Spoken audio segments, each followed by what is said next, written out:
preparados para presentar defensa con mansedumbre y reverencia ante todo el que os demande razón de la esperanza que hay en vosotros, teniendo buena conciencia, para que en lo que murmuran de vosotros como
de malhechores, sean avergonzados los que calumnian vuestra buena conducta en Cristo, porque mejor es que padezcáis haciendo el bien, si la voluntad de Dios así lo quiere, que haciendo el mal. Frecuentemente se nos dice que hay que mantener la fe, pero en un estricto sentido, no solo que debemos guardar la fe, sino que debemos compartirla. Y yo estimo que si usted no tiene el deseo de compartirla es porque seguramente no posee una fe verdadera. Cualquier hombre o mujer nacidos del Espíritu de Dios deben tener el innato deseo de compartir su fe con otros. Es cierto, usted podrá ser ridiculizado, pero antes de profundizar en el corazón de este mensaje, déjeme decirle dos cosas que deben ser verdad antes de que usted esté listo a compartir su fe con otros. Primero, usted debe ser genuino. Mire el verso 13. ¿Y quién es aquel que os podrá hacer daño si vosotros seguís el bien? La palabra seguís describe a un seguidor que de todo corazón y con un amor abrasador, compasivo y abundante ama a Dios. Su fe debe ser total y debe ser una fe carente de temor. Por eso la frase, ¿y quién es aquel que os podrá hacer daño? Ahora note el contenido del verso 14. Mas también si alguna cosa padecéis por causa de la justicia, bienaventurados sois. Por tanto, no os amedrentéis por temor de ellos, ni os conturbéis. No deje que nadie le intimide porque usted es un creyente. Según este verso, ellos le pueden causar dolor, pero no le pueden hacer daño. Y un poco de dolor hasta puede ser beneficioso. Por lo tanto, no tenga temor de ellos. Tenga una fe firme, una fe valiente, y ponga a Jesucristo en el trono de su corazón. Mire lo que dice el verso 15. Sino santificad a Dios, el Señor, en vuestros corazones. El mundo no está esperando una nueva definición del Evangelio, sino primordialmente una nueva demostración del Evangelio. Si usted es un creyente cristiano, sea uno genuino y real, y esté listo. Vea lo que sigue diciendo en el verso 15. Y estad siempre preparados para presentar defensa con mansedumbre y reverencia ante todo el que os demande razón de la esperanza que hay en vosotros. Cuando la gente vea que usted es real, cuando vean algo en usted que no pueden explicar, le preguntarán ¿por qué cree lo que cree y por qué actúa como actúa? A los apóstoles Pablo y Silas los metieron a lo más profundo de un calabozo en la cárcel por predicar el Evangelio de nuestro Señor Jesucristo. Y a la medianoche ellos estaban cantando alabanzas a Dios. Y Dios envió un terremoto que sacudió la prisión, y las cadenas y todos los prisioneros cayeron al suelo. Y el carcelero vino y preguntó a Pablo y a Silas: Señores, ¿qué debo hacer para ser salvo? O sea, él vio la realidad de la fe de Pablo y Silas y comenzó a hacer preguntas. Ahora, yo le quiero hacer una pregunta a usted. ¿Cuándo fue la última vez que alguien le preguntó acerca de su fe? Porque vieron algo en usted que no puede ser explicado de ninguna otra manera. ¿Cuándo fue la última vez que alguien vino a su oficina o a su negocio o a su salón de clases o a su casa o en el club social y le dijo: hay algo en ti que no entiendo, algo acerca de ti es diferente, ¿podrías decirme qué es? Conteste esa pregunta en su corazón. El verso 15 dice que usted debe estar listo para dar respuesta a todo aquel que le pregunte acerca de la esperanza que está en usted. ¿Está usted listo o lista para eso? ¿Sabe cómo responder a un escéptico? Quiero compartir con usted 4 ideas básicas al respecto y oro para que el Espíritu Santo las grabe en su corazón y en su mente. 4 cosas que le ayudarán en esta época de escepticismo, cuando la gente quiere saber qué es lo que le motiva internamente, qué es lo que le hace diferente, cuál es la razón para la esperanza que tiene. Primero, anticípese a la necedad de los necios. Algunos escépticos son necios. Ahora, no todos los escépticos son necios, pero algunos se lo son. Cuando digo necios, no me estoy refiriendo a su capacidad mental. La Biblia, cuando utiliza esa palabra, no se refiere a alguien mentalmente deficiente. Más bien es una descripción de alguien que es moralmente depravado, espiritualmente ciego y éticamente desviado. Por ejemplo, en el Salmo 14:1 leemos: dice el necio en su corazón, no hay Dios. Escúcheme. Cuando usted se encuentre con un necio y él le demuestre su necedad, no argumente con él. Dígale lo que Dios dice en su palabra y siga su camino. Y este punto lo aclara muy bien Proverbios 16:4. Nunca respondas al necio de acuerdo a su necedad. No se ponga a debatir con él. Sí, usted puede testificarle, pero no argumente con él. ¿Cuál es la razón para no hacerlo?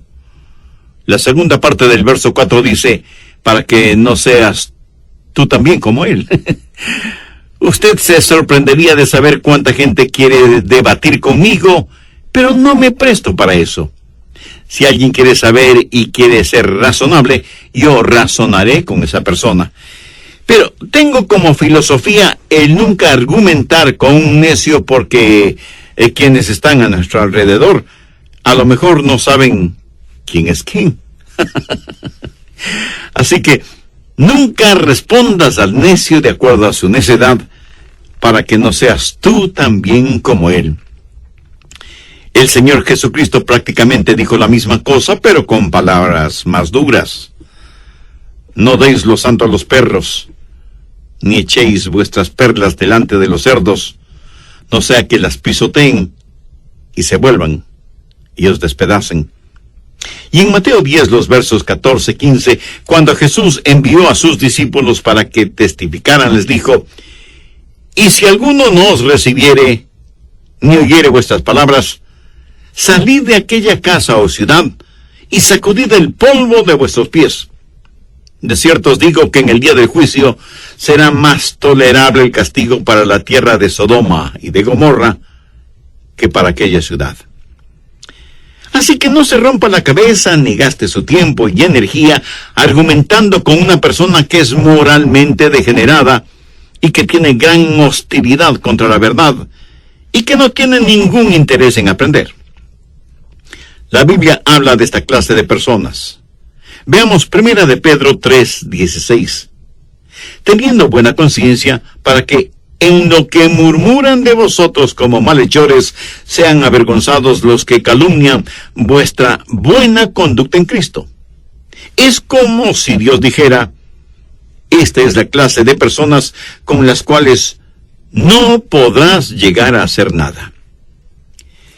Escuché de un hombre que le gustaba argumentar y que se acercó a un pastor y le dijo: pastor, yo nunca he visto un milagro, nunca he recibido una revelación, Dios nunca me ha hablado. ¿Qué sugiere usted que deba hacer? El pastor le dijo: bueno, le daré un experimento. La próxima vez que llueva torrencialmente, salga y párese en medio de la lluvia, mire hacia el cielo de donde cae la lluvia, y le prometo que recibirá una revelación. El hombre decidió que haría lo que el pastor le dijo, y cuando llovió torrencialmente, salió y miró hacia el cielo de donde caía la lluvia. Más tarde fue donde el pastor y le dijo: usted me dijo que tendría una revelación. Llovió, yo miré hacia el cielo, la lluvia corría por mi rostro y me empapó por dentro y por fuera de la ropa. Me sentí como un verdadero tonto. Y el pastor, sonriendo, le dijo: ¿no fue esa una verdadera revelación para usted? No debemos contestar a los necios de acuerdo a su necedad. Segundo, conozca los límites de la lógica. Verá, la lógica solo le puede llevar hasta cierto punto. Ahora, no hay nada malo en la lógica. De hecho, es una herramienta muy útil. Y cuando la Biblia dice que debemos estar preparados para dar una respuesta, la palabra utilizada para respuesta es la palabra raíz de apología, que significa tanto defensa como también exaltación. De ninguna manera significa dar o pedir disculpas. Significa razonar una respuesta, como sucede en los estrados de justicia. Dar, brindar, presentar una respuesta lógica, o sea, una respuesta que no deja ninguna sombra de duda. Rápidamente busque Isaías 1:18. Venid luego, dice Jehová, y estemos a cuentas. Esa es la invitación de Dios para que razonemos con Él. La lógica es una herramienta útil, pero usted debe aprender los límites de la lógica cuando trata con un escéptico y recordar al mismo tiempo que la lógica solo le puede llevar hasta cierto punto. Veamos si puedo ilustrar este punto. Supongamos que usted quiere viajar a Europa desde los Estados Unidos, y en su automóvil usted llega hasta uno de los muelles en la ciudad de Nueva York. Por supuesto que no hay ningún puente que cruce el océano Atlántico, así que usted deja su automóvil seguro en algún estacionamiento, compra un pasaje aéreo y en ese avión usted va hacia Europa. Ahora, su automóvil es excelente, pero solo lo pudo usar hasta cierto punto, y para llegar a su meta usted tiene que utilizar otro medio de transporte. La lógica es como eso. Es maravillosa, pero solo le puede llevar hasta cierto punto. Y cuando llega a un abismo que es demasiado ancho como para que pueda cubrir esa distancia con un formidable salto, entonces la fe debe volar. Pero No hay nada de malo en la lógica. Y Pedro dice que debemos estar preparados para dar razón, explicar a aquellos que nos pregunten acerca de nuestra fe. ¿Cuáles son las razones para creer en Dios, tal y como lo hacemos? Muchas. Por ejemplo, la creación. La creación es una excelente razón. Anote Romanos 1, versos 19 y 20. Porque lo que de Dios se conoce les es manifiesto, pues Dios se lo manifestó.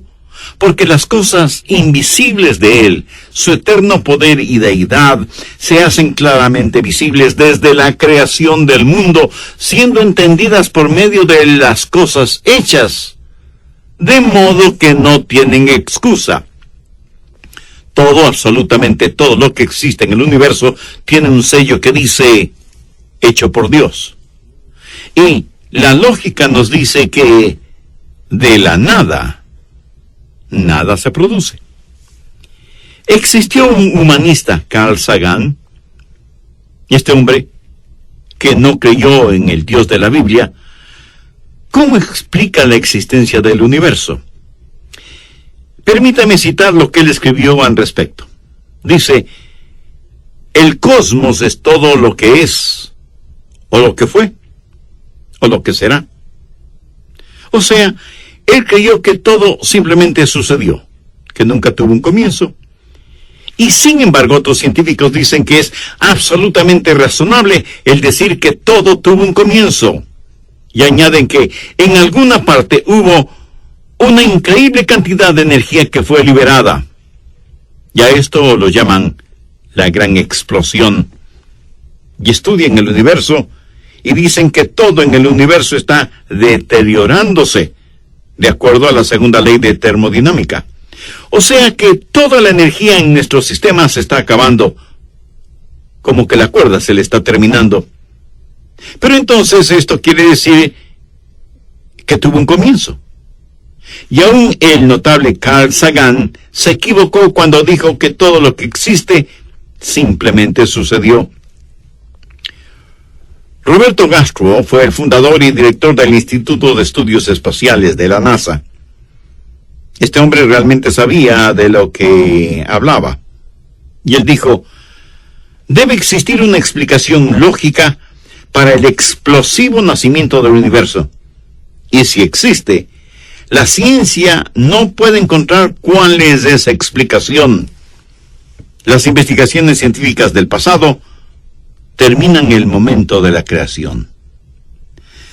Los científicos evolucionistas parece que no saben qué estudiar o por qué estudiar. ¿Está tomando notas de este estudio bíblico? Pues le felicito. Voy a detenerme en este punto para continuar estudiando este tema en el próximo programa. Ahora, el hecho de que haya estado hablando de algo relacionado con la ciencia, de ninguna manera me hace perder de vista las necesidades espirituales de los seres humanos.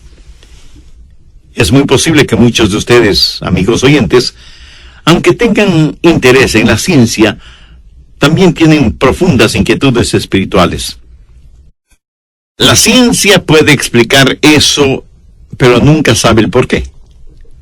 La ciencia dice, todo esto está sucediendo, pero mi querido amigo, Dios es el por qué.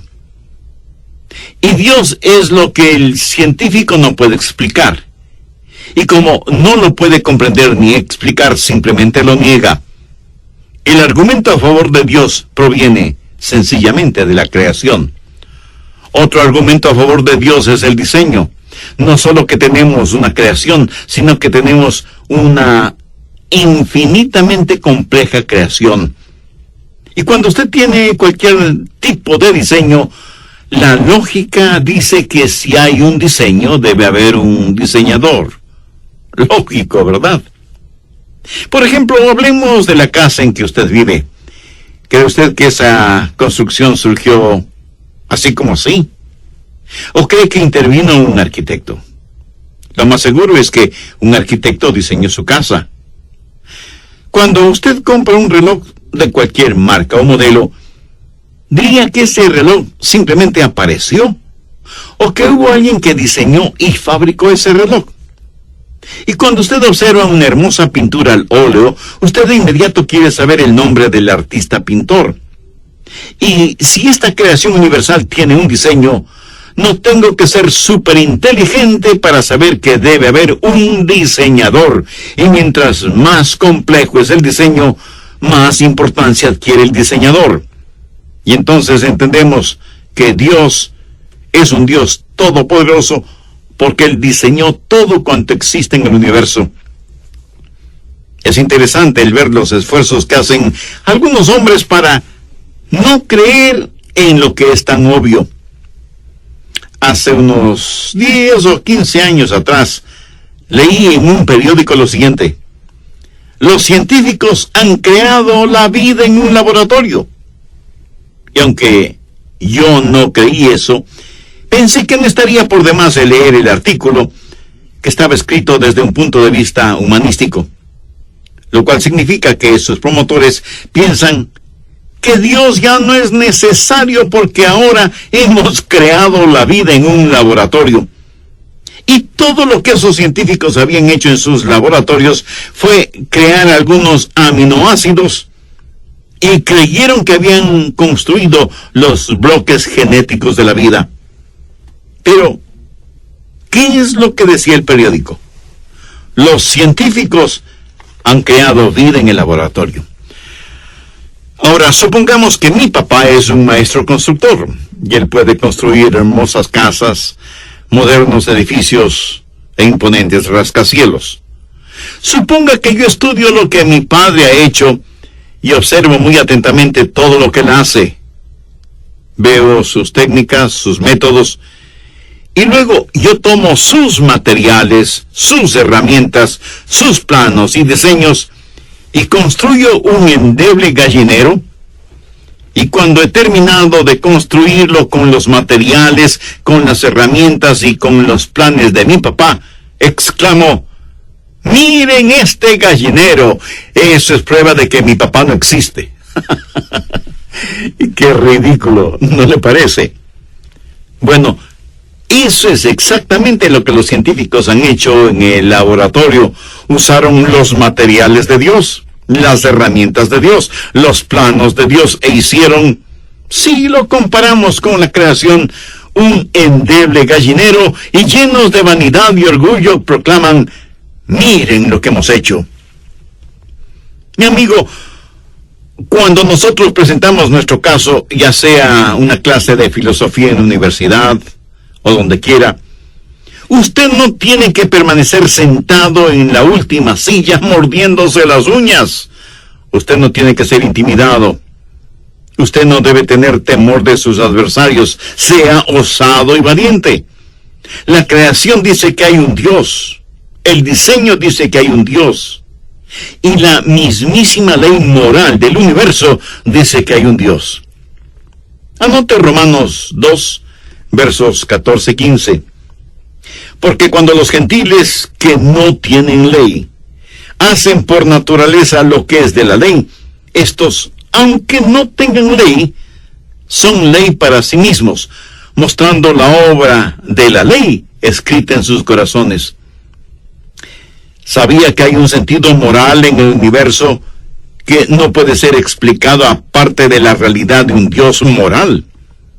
En forma universal, todos los seres humanos saben que ciertas cosas son malas. Por ejemplo, el asesinato, la violación, el robo, etc. Estas cosas son malas en cualquier país del mundo. Es cierto que pueden haber excepciones, pero estoy hablando de creencias universalmente aceptadas y que nos dicen que el Dios que creó esas leyes morales es un Dios poderoso. El diseño proclama que Dios es inteligente y las leyes morales nos dicen que Él es un Dios moral. Ahora, no se olvide que la lógica tiene sus límites. Si alguien le dice: pruébeme que hay un Dios, ni siquiera lo intente porque usted no puede probar que hay Dios. así como tampoco nadie puede probar que no hay Dios.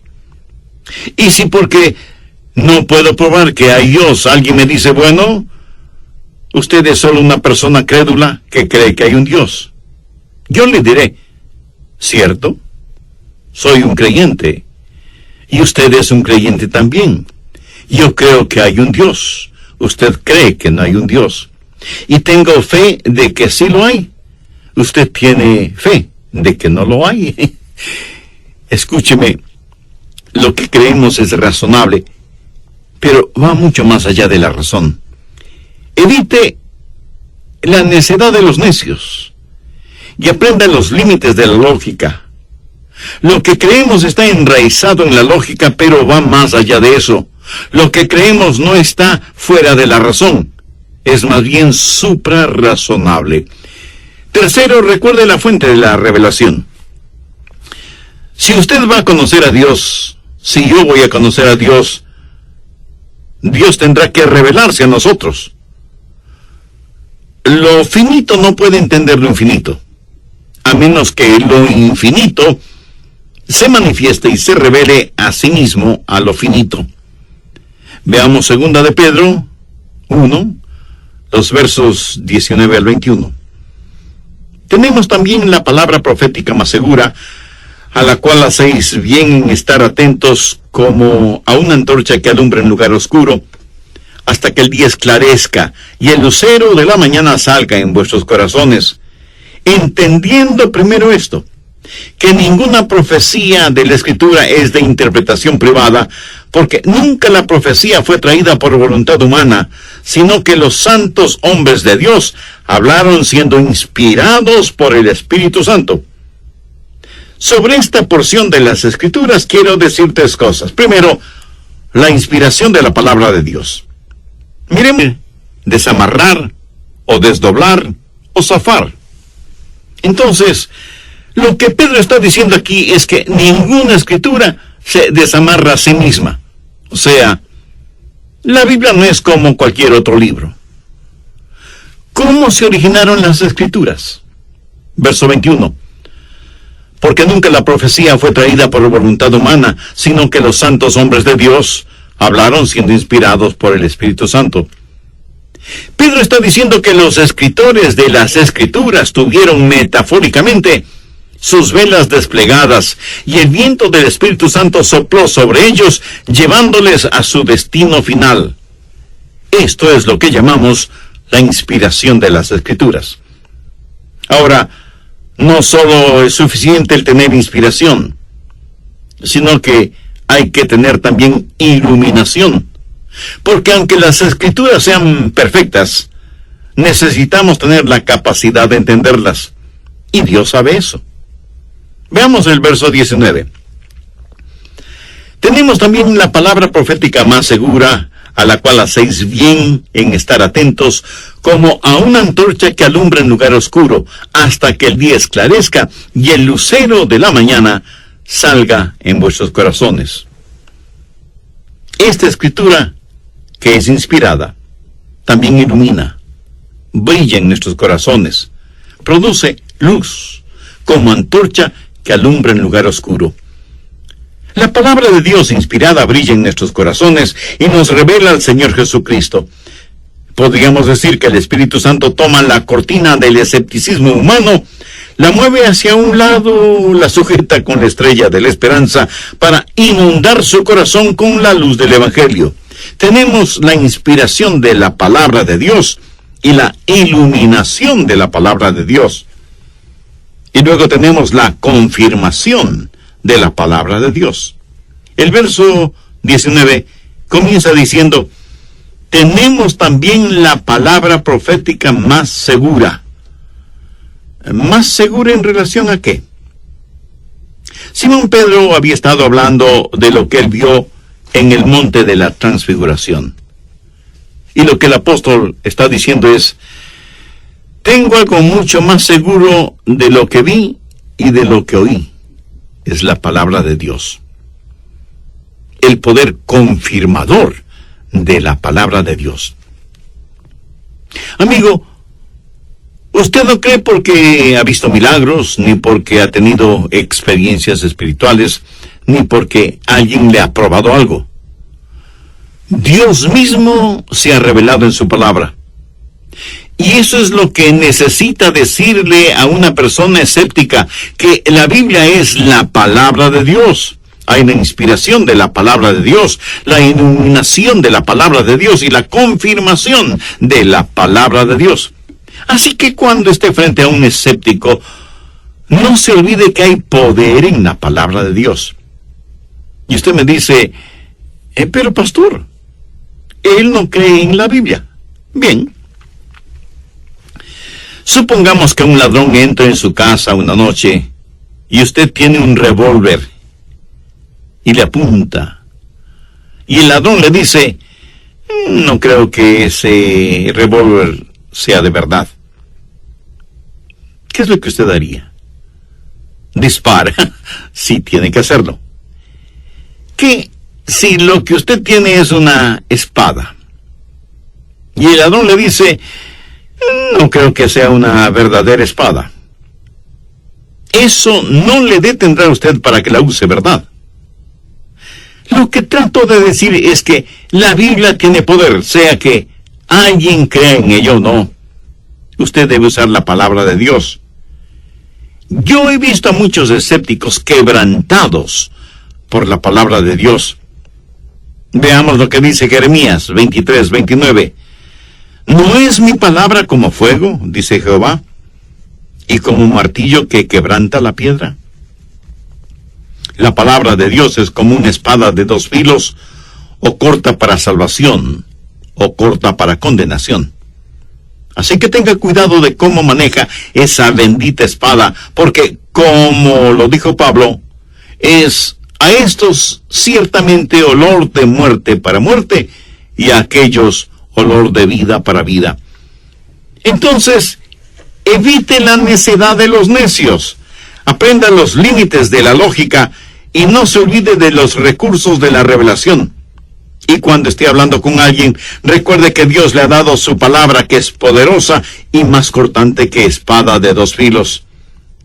El que alguien diga que no cree en la Biblia, esa declaración no le quita ningún poder a la palabra de Dios. Así como el que alguien no cree en Dios, de ninguna manera hace que Dios sea menos real de lo que es. Cuarto, fortifique la fuerza de la fe. Primera de Pedro 3:15.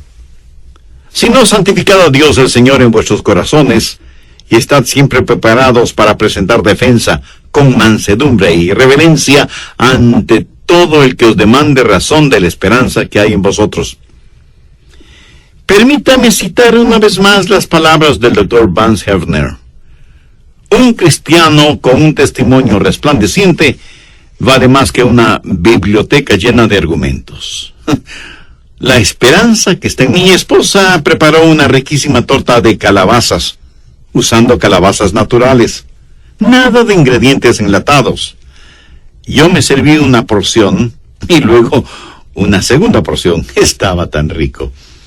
Ahora, suponga que alguien hubiera venido a mí y me hubiera dicho, Adrián, yo no creo en las calabazas, mucho menos en las tortas de calabazas.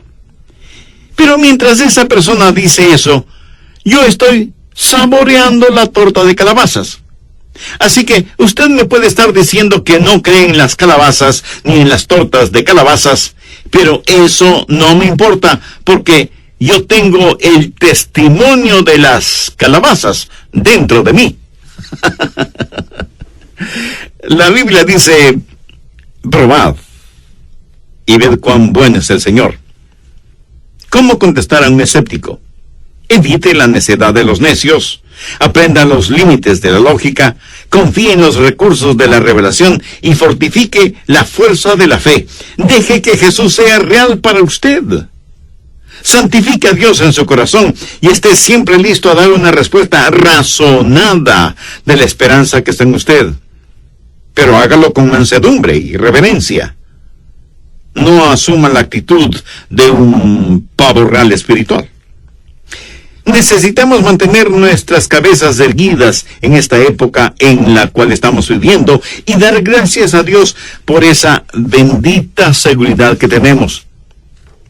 Antes de terminar este programa, permítame preguntarle, ¿le gustaría conocer al Señor Jesucristo y ser salvo? Me apresuro en decirle que usted no se salva por ser miembro de una iglesia, tampoco se salva porque se bautice, ni porque dé generosas ofrendas o viva una buena vida. Todas estas cosas son buenas y tienen su propósito, pero ninguna de ellas, ni solas ni en conjunto, le pueden salvar. Si pudieran hacerlo, Jesús nunca hubiera tenido que morir en la cruz. Él murió para hacer por usted y por mí lo que nosotros, por nosotros mismos, nunca hubiéramos podido hacer: pagar con su sangre la deuda de nuestros pecados. Si usted confía en Él ahora mismo, será salvo. La Biblia en Romanos 10, versos del 9 al 11, dice: si confesares con tu boca que Jesús es el Señor, y creyeres en tu corazón que Dios le levantó de los muertos, serás salvo. Porque con el corazón se cree para justicia, pero con la boca se confiesa para salvación. Pues la Escritura dice: todo aquel que en Él creyere no será avergonzado. ¿Quiere depositar su fe en Jesús ahora mismo? Confiar en Él, no solo en su corazón.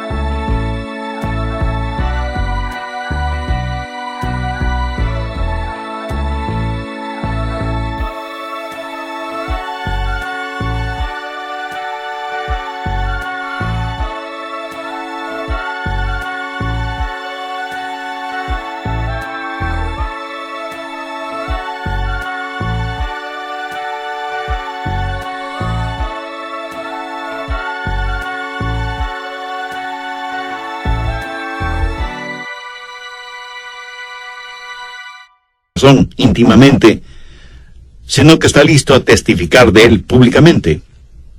Entonces, le invito a orar conmigo una sencilla oración. Lo que voy a decir solo es una guía. Usted puede utilizar sus propias palabras. Querido Dios, gracias por amarme desde la eternidad y por amarme a pesar de mis pecados.